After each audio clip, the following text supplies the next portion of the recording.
ថ្ងៃនេះយើងមករៀនបង្កើត folder នៅក្នុង Canva ទាំងអស់គ្នាយើងបង្កើត folder នេះគឺដើម្បីយើងរៀបចំ project របស់យើងឲ្យមានសណ្ដាប់ធ្នាប់អញ្ចឹងណាអ្នកគ្នាដូចខ្ញុំមាន project ច្រើននៅពេលដែលយើងមាន project ច្រើនយើងចូលមកគឺពិបាករក project យើងដើម្បីយកទៅ edit បន្តមកមែនទេអញ្ចឹងយើងមានវិធីមួយគឺយើងបង្កើត folder នៅពេលដែលអ្នកទាំងអស់គ្នាចង់បង្កើត folder គឺយើងចូលមកខាង project នេះតើមកអ្នកគ្នាយក folder នៅក្នុង folder ហ្នឹងយើងបានបង្កើតប្រភេទ folder នេះដូចខ្ញុំមានប្រភេទច្រើនអញ្ចឹងខ្ញុំ design អីចឹងខ្ញុំដាក់ឈ្មោះទៅតាមហ្នឹងទៅ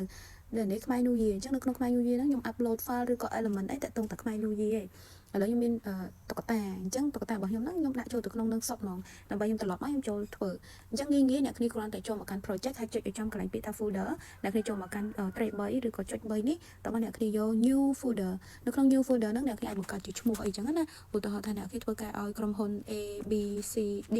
អញ្ចឹងនៅក្នុងក្រុមហ៊ុនឬក៏ការងារជាប្រភេទឈ្មោះហ្នឹងអ្នកគ្នាចុចអញ្ចឹងទៅហើយចុច continueអូខេអញ្ចឹងអ្នកគ្នាបង្កើត folder នឹងបានហើយអញ្ចឹងនៅក្នុងហ្នឹងអ្នកទាំងអស់គ្នាអាចបង្កើត design ឬក៏ create folder តូចៗនៅក្នុងហ្នឹងបន្ថែមទៀតអាចដាក់ថា logo A B C D អូខេអញ្ចឹងគឺក្នុងហ្នឹងមាន folder មួយតង់ទៀតអត់អញ្ចឹងយើងអាចបង្កើតមួយទៀតបានមួយនេះយើងដាក់ poster A B C D អញ្ចឹងទៅហើយយើងអាចចូលទៅក្នុងហ្នឹងយើងបង្កើត folder អីតទៀតនិយាយទៅអ្នកដែលធ្លាប់ប្រើ computer ការបង្កើត folder អីអស់ហ្នឹងអាចនឹងយល់ហើយយើងអាច add design ចូលទៅក្នុងហ្នឹងផ្ទាល់ហ្មងអ្នកគ្នាអាចបង្កើត design ឬក៏ upload file ឲ្យចូលទៅក្នុងហ្នឹងបានអូខេអញ្ចឹងណាអានេះជារបស់ខ្ញុំវិញខ្ញុំបង្កើតលេងទៅដើម្បីរៀបចំការងាររបស់យើងឲ្យមានសណ្ដាប់ធ្នាប់ដូចនេះ logo នេះឧទាហរណ៍អញ្ចឹងអ្នកគ្នាអាច start work នៅក្នុងហ្នឹងមកទៅនេះ design create new design នៅក្នុងហ្នឹងមកហើយរើសទំហំរើសអីឲ្យនេះអូខេអញ្ចឹងយើងបង្កើត logo មួយមើល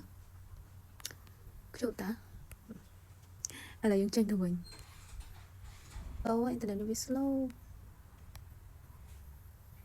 នេះ logo ហ្នឹងហើយអញ្ចឹងវាស្ថិតនៅក្នុងហ្នឹងណាអូខេ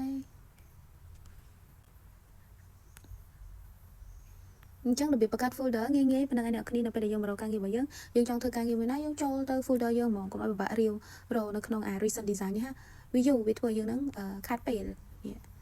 ចង់ edit logo បន្តអីទៅ scroll អត់ទេជាគេមានរបៀបធ្វើ folder ហ្នឹង